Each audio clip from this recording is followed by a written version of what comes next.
ಬರೋದಿಲ್ಲ, ನಿಮ್ಮ ಹತ್ರ ಬರ್ರಿ. ನಿಮ್ಮ ಹತ್ರ ಬಂದು MLA ಹತ್ರ ಹೇಳಿದ್ವಿ, MLA ಹೈಕಮಾಂಡ್ ಕಳಿಸ್ತೀವಿ, ಅಲ್ಲಿ ಕಳಿಸ್ತೀವಿ. ಈಗ ದಿಲ್ಲಿ ಓಟ ಹೋಗಕ್ಕಾಗಲ್ಲ ನಮ್ಮ ಕೈಲಿ. ನಮಗೆ ಮೇನ್ ಇರೋದು ಗ್ರಾಮ ಪಂಚಾಯತಿ. ಗ್ರಾಮ ಪಂಚಾಯತಿ ವ್ಯಾಪ್ತಿಯಲ್ಲಿ ಬರ್ತಕ್ಕಂಥ ಕೆಲಸ ಗ್ರಾಮ ಪಂಚಾಯತಿಗೆ ಮುಗಿಬೇಕು.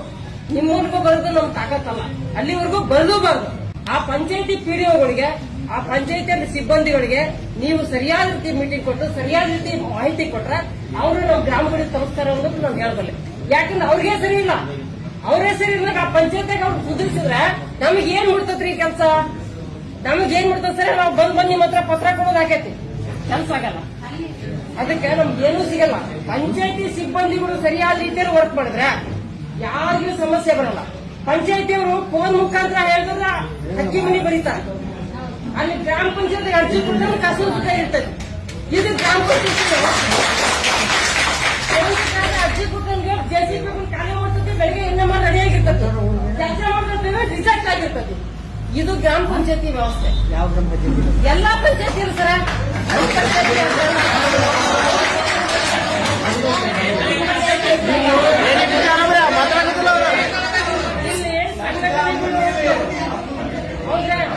ಈ ಕೆಲಸ ಈ ಗ್ರಾಮ ಪಂಚಾಯತಿ ಮಾಡ್ತಾರೆ. ಇಂಜಿನಿಯರ್ ಪಾಪ ವರ್ಕ್ ಮಾಡ್ತಾರೆ, ಕರೆಕ್ಟ್ ಇದ್ರೆ ಅವ್ರು ಯಾವ್ದನ್ನು ಮಾಡ್ತಾರೆ. ಕೆಲವು ಇಂಜಿನಿಯರ್ ಮಾಡ್ತಾರೆ, ಮಾಡಿರ್ತಾರೆ, ಇವ್ರು ಫೋನ್ ಮಾಡಿ ಅವ್ರು NMR ಬಿದ್ದಿರುತ್ತೆ, ಅವ್ರು ಪಾಸ್ ಆಗಿರ್ತಾರೆ.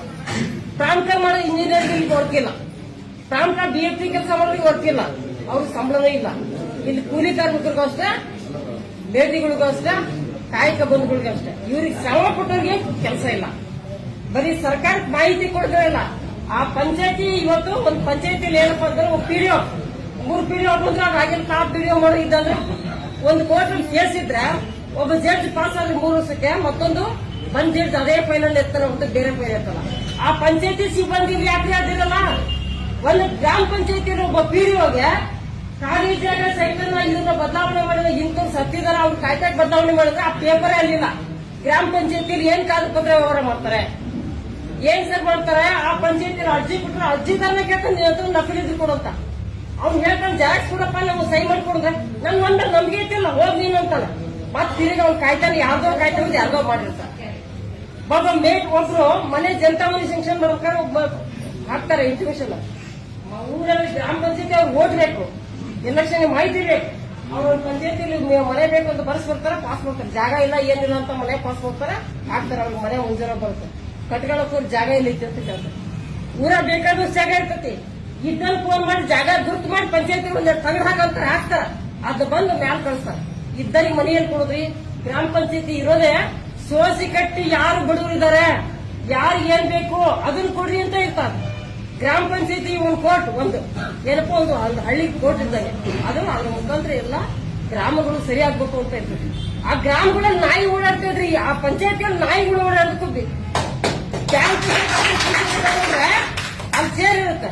ಇವ್ರ ಬಂದ್ರೆ PDO ಇಲ್ಲ, BFT ಇಲ್ಲ. ಇದು ಉತ್ತರ. ಪಂಚಾಯತಿಗಳನ್ನ ಫಸ್ಟ್ ಸರಿ ಮಾಡ್ರಿ, ಆಮೇಲೆ ನಮ್ಮನ್ನೆಲ್ಲರೂ ಕರೆದು ಮೀಟಿಂಗ್ ಮಾಡಿ. ಕೆಲಸ ಬೇಕಾ?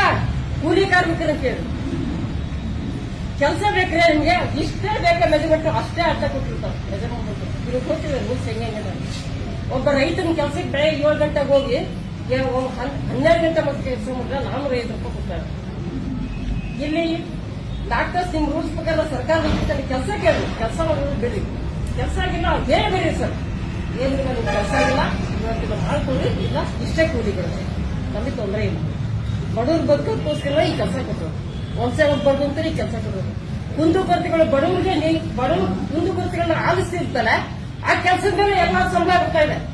ಅಲ್ಲಿ ಒಂದು BFT ಅಂತ ಇರ್ತಾರೆ, ಕೂಲಿ ಕಾರ್ಮಿಕರ ಸಂಘಕ್ಕೋಸ್ಕರ JK ನಿಲ್ತಾರ. ಇವರೆಲ್ಲರಿಗೂ ಬರ್ತಾ ಇದೆ. ಎಲ್ಲರೂ ಅಪಾಯಿಂಟ್ ಕೊಡ್ದೇನಕ್ಕೆ ಸಮಸ್ಯೆಗಳನ್ನು ನಿವಾರಣೆ ಮಾಡಿ ಅದು ಒಂದು ಹಂತಕ್ಕೆ ಅಲ್ಲಿವರೆಗೂ ಹೋಗ್ಬಾರ್ದು. ಅದು ಒಂದು ಸುವ್ಯವಸ್ಥೆ ಆಗ್ಲಿ ಅಂತಾನೆ ಒಂದು ಸರ್ಕಾರ ಜಾರಿ ಮಾಡೋದು. ಎಲ್ಲರೂ ಹಾಲು ಹಂಚ್ತಿಂದ ಫೋನ್ ಮಾಡೋದ್ರಿಗೆ ಹಾಕ್ರಿ ಅಂತಲ್ಲ. ಹಿಂಗ ಗುಂಡಿನಲ್ಲಿ ಯಾವ್ದೋ ಒಂದು ತೆಗ್ಬಿಟ್ಟು ಗುಂಡಿರ್ತತಿ, ಅದು ಪ್ಲಾಸ್ಟರ್ ಹಾಕಿ ಮಾಡ್ತಾನೆ. ಆ PDOಗೂ ಜೋರು. ಆಮೇಲೆ ಅಲ್ಲಿಂದ ಡೈರೆಕ್ಟ್ ನಿಮಗೆ ಫೋನ್, ಅವ್ರು ಮಾಡೋದು ಅಲ್ಲಿಂದ MLA ಫೋನ್, MLA ನಿಮಗೆ ಫೋನ್. ಯಾಕಂದ್ರೆ ನೀವು ಡ್ಯೂಟಿ ಕೊಡ್ಬೇಕು, ಅಲ್ಲಿ ಎದುರು ಮಾಡಂಗಿಲ್ಲ.